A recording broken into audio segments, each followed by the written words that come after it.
So here is a longer program. So you can kind of see how this works in the context of an actual program. And so we have our main method, and this is the main method, and it is inside the program class. Now the program class starts here, but it does not end until down here. So below the main method, we have another static method called findMax. And below findMax, we have another static method called findMin. And then we have another static method called cube. So in addition to the main method, we have 3 additional static methods. Now, these static methods will not run unless they are called or invoked. Invoking a method and calling a method are the same thing. So in this program, it says enter an integer -1 to end. So we're going to read in a number. As long as it is not a -1, we're going to read in another number. So the first number is stored in the num1 variable, and the second is stored in the num2 variable. Okay, so it is helpful to play computer to understand how this works. So let's say that for num1, they entered 10, and for num2, they entered 17. Okay, so those are the 2 values that they entered. Okay, so here we're calling findMax, and we're passing it num1 and num2. Num1 represents 10, num2 represents 17. Okay, so we come down here to findMax. We are bringing in the first value. We call it num1 up here, and it's called n1 while we are in this method. So while we are in findMax, number 1 becomes n1. Number 2 becomes n2. And that's only while we are inside the findMax method. Okay, so then it says if n1 is greater than n2, well, 10 is not greater than 17. So we come down here. If n2 is greater than n1, yep, 17 is greater than 10. So it's going to write to the console. Okay, and then it's going to hit this bottom curly brace, and it's going to return up here. When you are returning nothing, there is no assignment statement. Okay, you don't have to have a variable on the left and set it equal to findMax. Okay, because findMax doesn't return anything. FindMin is the same, right? So now we are back up in our main method, and we are back to using num1 and num2. Okay, so we are calling findMin, and we are passing num1 and num2. So we come down here, and in our min method, while we are inside this method, num1 becomes n1, num2 becomes n2.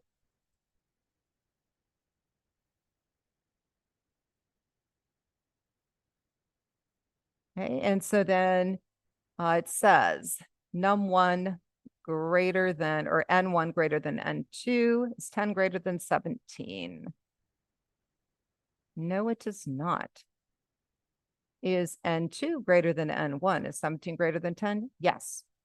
Okay, so then it prints out that n1 is smaller than n2. And again, there is no return statement, so that when it hits this ending curly brace, it is going to go up, back up to where it was called from. And we are no longer in the findMin method. So now we are dealing with num1 and num2 again.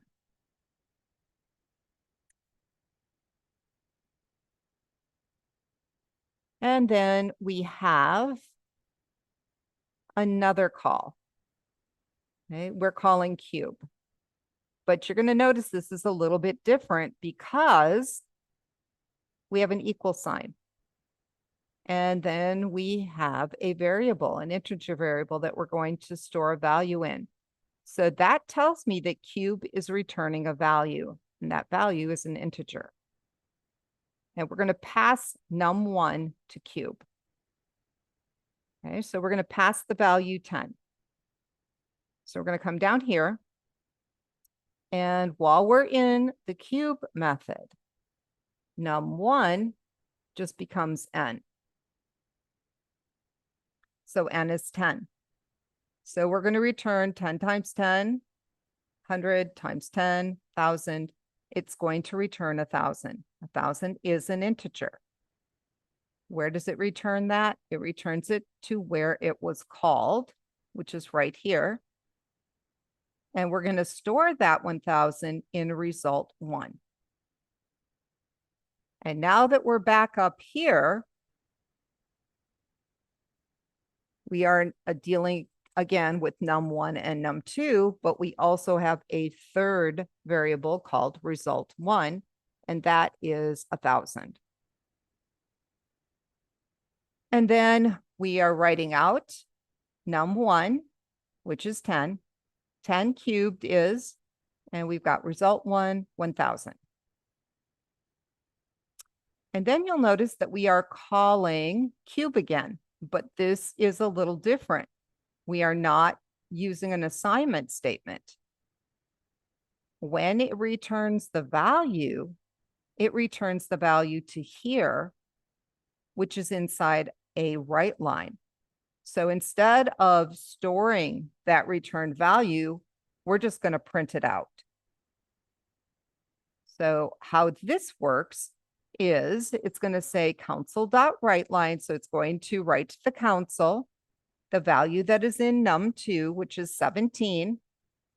So it's going to say 17 cubed is, and it is going to pass num2 down here to cube. Okay. And so now n is referring to 17.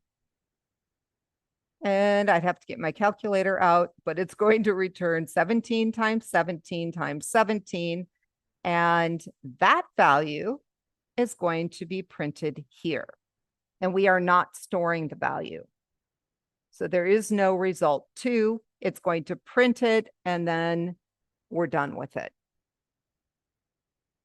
At the very bottom, it's basically asking them for another number or -1 to end. We read in a new value for num1.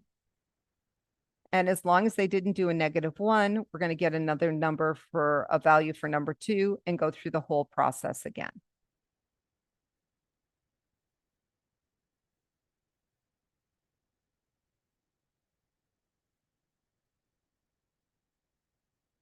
So here is another little example, and I'm just going to focus on the methods here. So here we've got, let's see, it looks like a little math helper program. And we're going to display a menu. Okay, so we've got several static methods here. We've got main. We have a math menu, which is static. We have a multiply method. We have a divide method. Okay, and they are all static, so we do not need a class object to call them. And these are all in the same class. They are all part of the program class.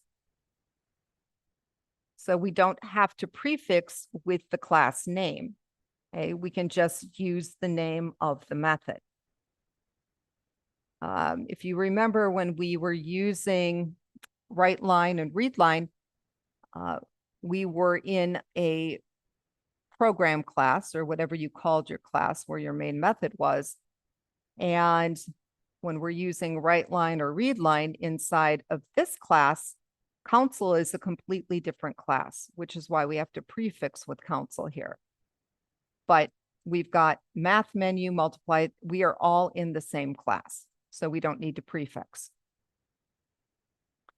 So here we're writing out, hello, I'm here to help you with your math. And we're displaying a menu.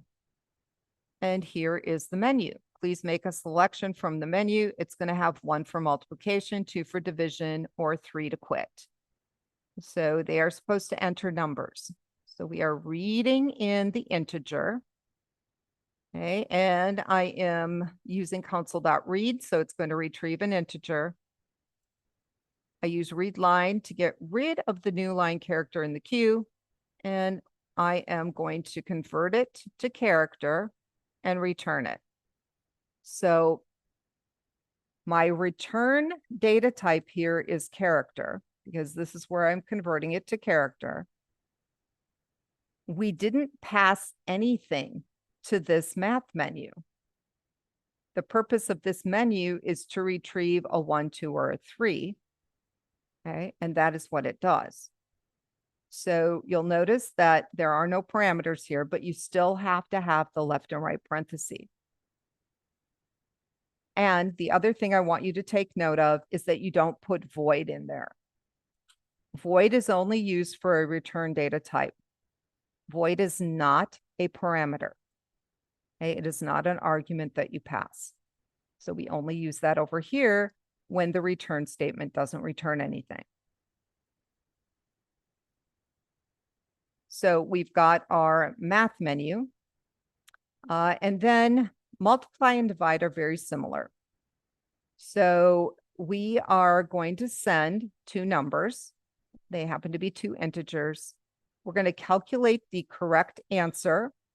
And then we're going to ask the user, what's the product of the first number times the second number. We're going to read in their answer. And we're mean, so we're going to force them to give us the correct answer. So we're going to say, oops, that was incorrect. And then we're going to ask them again, what is the product? And we're going to read in their answer. They're going to stay in this loop until they give us the right answer. Okay, so once the answer is correct, then we display great answer. And we kind of do the same thing for the division. We calculate the correct answer. We ask them, what's the answer of this number divided by that? Read it in, and then we're being mean, and we're going to keep them in the loop until they give us the correct answer. And then we give them some positive feedback. Up here, we declare a couple of numbers, and we are declaring a random object. And then you'll notice that we are in a little loop. And so it says while input doesn't equal a 3, and this is a character. Okay, it's got quotes around it. And you'll notice here's character input equals math menu. That's when we displayed 1, 2, or 3. And we converted it to character here. And this is where we're checking. So as long as they don't want to quit, we retrieve a random number. In this case, it is between 10 and 19. And here we are retrieving another random number between 1 and 9. And then we're checking the input again. If it's a 1, we're going to call multiply, pass it the first and second number. Otherwise, we're going to call divide and pass it the first and second number. Okay, and multiply and divide, once it has those numbers, it's pretty self-contained. Neither one are returning anything. They're basically going to ask for the answer, give them feedback if their answer is wrong, and give them feedback for the correct answer and return. Okay, and then at the bottom of the loop, we are displaying that menu and asking them for their selection again.